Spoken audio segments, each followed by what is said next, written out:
Peugeot's E2008 delivers the full EV formula to the smallest segment of the SUV market, and in a trendy, very lifestyle-orientated package. It looks snappy, and in this revised form, thanks to a few tech updates, does up to 251 miles between charges. Plus, it has no practicality downsides over the combustion engine version and comes with monthly payment finance you could justify. In short, there's plenty to like. The tech spec here has been subtly finessed with this updated model, with the key improvement being the installation of a completely redesigned 54 kilowatt-hour battery, which has boosted EV range from 214 miles up to 251 miles. There's 18% more power for the electric motor it drives too, that output now up to 156 horsepower. The older 50 kilowatt-hour battery is still offered, paired as before to a 136 bhp electric motor and offering a 214-mile range. Either way, the electric motor works through the usual single-speed auto transmission you get with EVs. As usual with a battery-powered model, all the available torque is pretty much developed at once. There's 260 Newton meters of it, and this car simply hurls itself away from rest.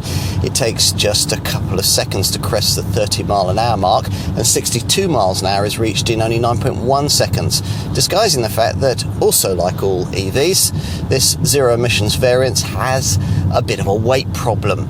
That drivetrain adds over 300 kilograms of bulk. On top of that, this model's latest 54 kilowatt-hour lithium-ion battery is still significantly smaller than the 64 kilowatt-hour one you'll find in, say, a Kia Niro EV or a Hyundai Kona Electric, which accounts for the fact that this French EV crossover can't travel quite as far on a single charge as those two rivals. Of course, you certainly won't achieve anything like the quoted level of operating capability if you get anywhere near this EV's quoted 93 mile an hour top speed, or if you habitually drive your E2008 in the sport setting that'll be necessary to release the full 156 horsepower power output that we mentioned earlier. The quoted range figure will only be distantly possible if you instead engage a somewhat restrictive eco mode that drops power output right down to 83 horsepower. That's the setting you'll use in an E2008 around town, an environment in which it makes a strange polyphonic sound at low speeds to warn unwary pedestrians of its impending approach. Above 18 miles an hour, all you can hear is a bit of tyre roar from the eco-moulded Michelin rubber. The all-electric E2008 is pretty difficult to distinguish from what Peugeot calls its thermic combustion-powered models, though brand loyalists might spot this EV variant's colour-coded front grille, which has this exquisite detailing.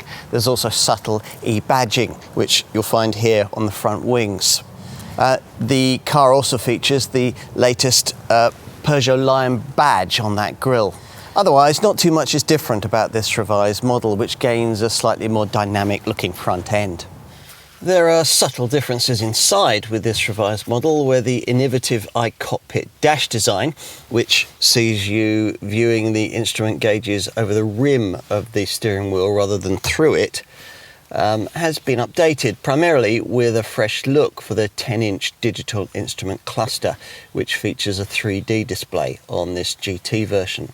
Now, all models get a 10-inch centre touchscreen as standard equipment. The steering wheel gets updated brand badging and houses buttons for the infotainment system as well as the voice control setup. Plus, there are plusher upholstery and dash fabrics used throughout, including a smart Alcantara option for this GT version. At the back, the cabin's pretty practical. Even with a 6-foot tall driver up front, someone of similar height could sit behind comfortably. There's a 434-litre boot with a false floor that can be repositioned to create additional space.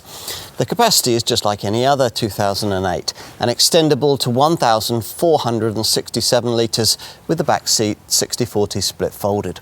What about charging your E2008? With a typical 7.4 kilowatt wall box in place in your garage, a full charge from empty will take 7.5 hours, or 4 3/4 hours with the optional 11 kilowatt onboard charger fitted. The car DC charges to 100 kilowatts.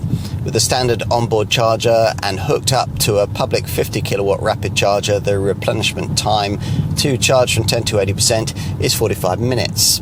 If you're fortunate enough to find a 100 kilowatt rapid charger, that falls to 27 minutes. At the other extreme, if you happen to be somewhere you can only charge from a domestic supply using an ordinary 3-pin plug and the optional 3-pin plug lead that costs extra with this car, the charging replenishment time would be a yawning 20 hours. You can see why someone might really like the idea of an E2008, especially in this revised form. It has all the style of Peugeot's E208 Super Mini, but with a significant amount of extra practicality. It's considerably more stylish than similarly sized EV crossover rivals from Kia and Hyundai, but you've still really got to be bought into the whole idea of having an EV to want one. Even if you are, you've got to like quirky Peugeot innovations like the unusual iCockpit steering wheel and the 3D instrument setup. But we think cars like this one need design touches of that sort. Models of this kind ought to be fashionable, forward-thinking and just a little controversial. The E2008 is. If you are too, and if you can afford to make the price jump to a full EV, we think you'll like it a lot.